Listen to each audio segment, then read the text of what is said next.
बिल्कुल ढाबा स्टाइल आलू भुना मसाला और गर्मा गर्म पूरियाँ बनाने के लिए परात में मैं यहाँ पे ले रही हूँ 1 कप या फिर 1 कटोरी भर के गेहूँ का आटा। और साथ ही ये देखिए फ्रेंड्स, मैं क्या डाल रही हूँ, 1 टेबलस्पून बारीक वाली सूजी। इससे क्या होगा, आपकी पूरी थोड़ी ज़्यादा खस्ता करारी बनेगी और ज़्यादा समय तक के खस्ता रहेगी। 1 टीस्पून नमक मैं डाल रही हूँ, 2 से 3 टीस्पून तेल, ताकि पूरी अंदर से भी सॉफ्ट रहे और सूखी-सूखी ना लगे। और साथ ही मैं डाल रही हूँ, ये देखिए, आधा टीस्पून अजवाइन, जिसको मैं ऐसे क्रश करके हाथ से डाल रही हूँ। इसका फ्रेंड्स बहुत ही ज़्यादा अच्छा फ्लेवर आता है। और इन सारी चीज़ों को अच्छे से मिक्स कर लेंगे। अब थोड़ा-थोड़ा करके पानी ऐड करते जाएँगे और कड़क आटा गूँथ लेंगे, नॉर्मली जैसे आप पूरी के लिए गूँथते हैं। ठीक है फ्रेंड्स, तो यहाँ पे आप क्या कर सकते हैं ना, रेड चिली पाउडर, कलौंजी, कसूरी मेथी, गरम मसाला वगैरह भी डाल सकते हैं अगर आपको मसाला पूरी बनानी है तो। तो ये देखिए, मैंने अच्छे से गूँथ लिया। थोड़ा-सा कड़क आटा गूँथना है। आटा पहले ही फ्रेंड्स गूँथ के रखिएगा, क्योंकि इसको हमें आराम करने के लिए भी रखना है। तो ये टाइट आटा गूँथ गया है, इसको साइड में रख देंगे।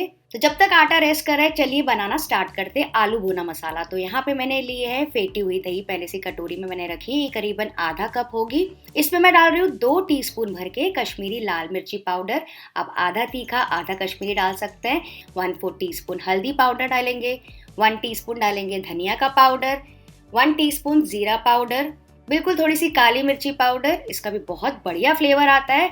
और इन सारी चीज़ों को अच्छे से मिक्स कर लेंगे, विस्क कर लेंगे दही के साथ। तो इसको करने के ना फ्रेंड्स 2 फ़ायदे हैं। एक तो मसाले का टेस्ट बहुत अच्छा आएगा, ग्रेवी आपकी बहुत अच्छी क्रीमी बनेगी। और दही जब आप तेल में डालेंगे ना, तो फटेगी नहीं, अगर आप पहले से उसमें मसाला डाल के रखेंगे तो। तो इसको साइड में रख देंगे, इसको हमें बाद में यूज़ करना है। नेक्स्ट कढ़ाई में मैं ले रही हूँ 2 टेबलस्पून भर के तेल फ्रेंड्स, क्योंकि ये ढाबा स्टाइल है, थोड़ा सा तेल ज़्यादा लगता है। 1 टीस्पून डालेंगे जीरा। और ये देखिए, थोड़े से खड़े गरम मसाले में डाल रही हूँ, दालचीनी का टुकड़ा, एक छोटी इलायची, थोड़ी सी लौंग और काली मिर्च के दाने। इन सारी चीज़ों को हल्का सा भून लेंगे। आपको जो गरम मसाले पसंद है फ्रेंड्स, यहाँ पे डाल दीजिएगा। जो नहीं पसंद है कंप्लीटली स्किप कर सकते हैं, या फिर सिर्फ ज़ीरा भी डाल सकते हैं। फिर मैं डाल रही हूँ 2 प्याज ऐसे बारीक कटे हुए, और इसको अच्छे से भून लेंगे जब तक कि गोल्डन ब्राउन ना हो जाए। गोल्डन ब्राउन से जो और एक स्टेज आता है ना फ्रेंड्स, थोड़ा सा डार्क ब्राउन हो जाता है, जहाँ पे थोड़े से फ्राई हो जाते हैं, बिल्कुल वैसा ही स्टेज हमें चाहिए। तो थोड़ी देर इसको लग जाएगा, करीबन 4 से 5 मिनट के लिए। और यहाँ पे आपको बारीक कटे हुए प्याज ही डालने हैं, तो ही वो दरदरा टेक्सचर आएगा ढाबा स्टाइल वाला। ठीक है, इसको मैंने भून लिया। ये देखिए, ऐसा कलर चाहिए हमें, आप देख सकते हैं ऑलमोस्ट फ्राई हो गए हैं। तो यहाँ पे मैं डाल रही हूँ 1 टेबलस्पून भर के बारीक कटा हुआ अदरक और लहसुन। दोनों को मैंने बारीक बारीक पहले से एक साथ काट दिया था। आप चाहे तो इसके बदले अदरक लहसुन का पेस्ट डाल सकते हैं, या फिर अगर आपको सिर्फ अदरक पसंद है तो वो भी चलेगा। और मैं डाल रही हूँ 2 से 3 बारीक कटी हुई हरी मिर्चें भी, इसको भी थोड़ा टॉस कर लेंगे। ये देखिए, हमारी सारी चीज़ें भून गई, उसमें कोई भी कच्चापन बाकी नहीं है। तो अब गैस का फ्लेम लो करना है फ्रेंड्स, ये बहुत ज़्यादा इंपॉर्टेंट टिप है, वरना सारी आपकी दही फट सकती है। तो जो दही का मिक्सचर हमने तैयार किया था, वो यहाँ पे इसमें डाल देंगे और अच्छे से इसको भूनेंगे। इसको 3 से 4 मिनट भूनने का समय दीजिए, लो मीडियम फ्लेम पे। दही आपकी फटेगी भी नहीं, देखिए लगातार अगर आप उसको घुमाते जाएंगे तो। और जो मसाले जब तेल और दही में, प्याज में अच्छे से पकते हैं ना, तो उनका फ्लेवर और डबल हो जाता है। तो ये देखिए, अच्छे से भूनते जाइए ताकि उसमें से तेल छूट जाए। तो तेल अब बस ये वही नहीं है जो कि हमने बेस में डाला है, दही भी अपना तेल छोड़ेगी, तो अच्छे से ऊपर सतह पर तेल आ जाएगा।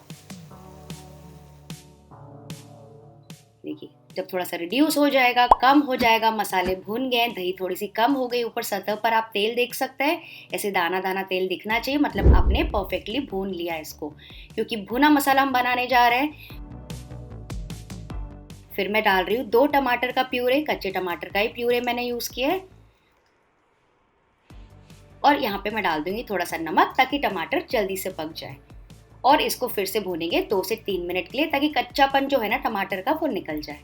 तो फ्रेंड्स, जैसे मैंने आपको बताया, भुनना इम्पॉर्टेंट है, हर स्टेज में आपको भुनना ज़रूरी है, क्योंकि हम आलू भुना मसाला बना रहे हैं। आपने देखा, पहले हमने प्याज अच्छे से भूने, दही को भूना, अब टमाटर को अच्छे से भूनेंगे। और फ्रेंड्स, अगर आप चाहें तो यही सब्ज़ी बिना टमाटर के भी बना सकते हैं, सिर्फ प्याज का बेस और दही का बेस जो हमने पहले बनाया था ना, वो बना लीजिए। ये देखिए, दही का कच्चापन निकल गया है। तो यहाँ पे मैं डाल रही हूँ करीबन 1.5 से 2 कप पानी। इसको मिक्स कर लेंगे।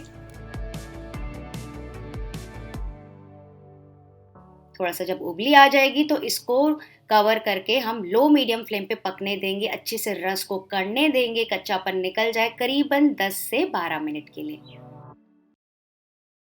तो जब तक हमारी रस पक रही है तो फ्रेंड्स ये देखिए मैंने लिए है कुछ 4 से 5 बॉईल किए हुए आलू। इसको मैंने कुकर में ही बॉईल किया है, बस ओवर बॉईल नहीं किया है। इसको हम क्या करेंगे, क्यूब्स में या फिर चंक्स में काट लेंगे और इसी तरह से बनाया जाता है ढाबों में, और इसी तरह से आपको टेस्ट एकदम परफेक्ट आएगा। अब क्योंकि हम भुना मसाला बना रहे हैं तो हम इसको भी भून लेंगे। तो पैन में मैं ले रही हूँ 1 टेबल स्पून मक्खन। पिघल जाएगा तो यहाँ पे ये देखिए मैं क्या डाल रही हूँ, आधा प्याज मैंने स्लाइस करके रखा है, ये देखिए लंबे साइड से, और ऐसी स्लाइस लंबे वाले कैप्सिकम्स भी डाल रही हूँ। इन दोनों चीज़ों को टॉस कर लेंगे हाई फ्लेम में, ठीक है। एकदम हाई फ्लेम में जल्दी जल्दी टॉस कर लीजिए 30-40 सेकंड के लिए, ताकि उसका थोड़ा सा कच्चापन भी चला जाए पर उसका जो क्रंच है वो भी कायम रहे। और यहाँ पे अब मैं डाल दूंगी जो आलू हमने क्यूब करके रखे थे, और थोड़ा सा नमक। फ्रेंड्स नमक थोड़ा सा ही हमको डालना है बस आलू के लिए, क्योंकि ग्रेवी में भी हमने काफ़ी सारा नमक डाला है, ठीक है। इसको टॉस कर लेंगे, थोड़ा थोड़ा ऐसे भूनते जाएंगे हाई फ्लेम पे। बस 2 मिनट के लिए भून सकते हैं आप, ताकि हल्की सी कोटिंग आ जाए इसमें। और फ्रेंड्स यही रेसिपी को अगर आप कंटिन्यू करेंगे ना सारे मसाले वगैरह डाल के, तो आपकी सूखी आलू की सब्जी भी तैयार हो जाएगी। तो अगर आपको चाहिए तो आप वैसे भी बना सकते हैं, ठीक है। चलिए अब ग्रेवी चेक कर लेते हैं।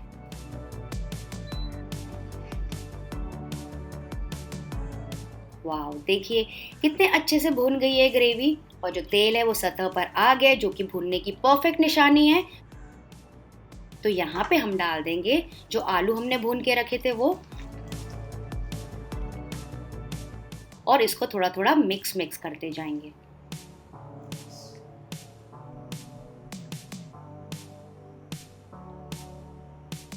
और मिक्स करने के बाद इसको फिर से ढक के पकाएंगे 5 से 8 मिनट के लिए, ताकि जो ग्रेवी है वो अच्छे से, जो आलू वगैरह है वो अच्छे से सोख ले ग्रेवी को, और ज़्यादा फ्लेवरफुल हो जाए।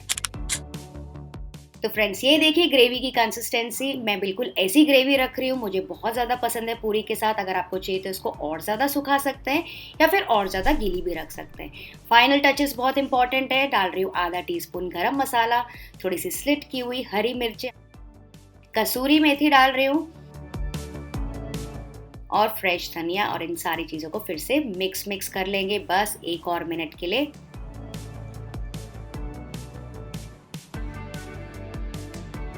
ये देखिए फ्रेंड्स बिल्कुल परफेक्ट कंसिस्टेंसी है, जैसे कि वो हलवाई बनाते हैं, या फिर नहीं जैसे वो ढाबों में मिलती है या फिर भंडारे में मिलती है, बिल्कुल वैसे ही कंसिस्टेंसी है।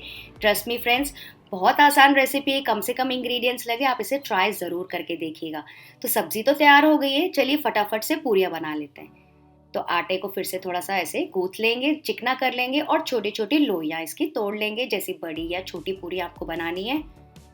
और फिर हल्का सा सूखा आटा लेके इसकी पूरी बेल लेंगे। नॉर्मली मैं ये साइज़ की पूरी बनाती हूँ, बहुत ज़्यादा मोटी नहीं और बहुत ज़्यादा पतली नहीं, बिल्कुल इतनी थिक होनी चाहिए। तो 2-3 पूरियाँ फ्रेंड्स क्या कीजिएगा ना, साथ में बेल लीजिएगा, उसके बाद तलना स्टार्ट कीजिएगा, तो प्रोसेस ईजी हो जाता है। तो तेल यहाँ पे कढ़ाई में मैंने पहले से ही गर्म करने के लिए रख दिया था, हाई फ्लेम पे रखना है हमको, और ये पूरी डाल के ऊपर से तेल डालते जाएंगे और पूरी बनाएंगे। फ्रेंड्स पूरी बनाना तो सबको आता है, बिल्कुल आसान है।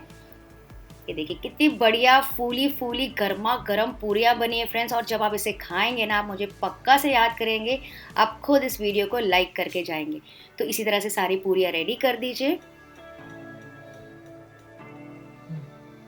और क्योंकि फ्रेंड्स हमने बनाया है आलू भुना मसाला, तो उसमें काफ़ी सारे मसाले हैं, तो इसलिए मैंने इसके साथ अजवाइन वाली पूरी बनाई है, जो कि एकदम परफेक्ट जाती है इसके साथ। तो बस अब इस गर्मा गर्म भाजी को सर्व करेंगे, वो धुआंधार सब्जी गर्मा गर्म पूरियों के साथ। तो फ्रेंड्स इसे ट्राई ज़रूर कीजिएगा, और इसे नहीं बनाने का कोई भी बहाना नहीं चलेगा, क्योंकि सारे इंग्रेडिएंट्स हमारे घर पे ही होते हैं। तो फ्रेंड्स अगर वीडियो अच्छा लगा तो लाइक ज़रूर करके जाइएगा।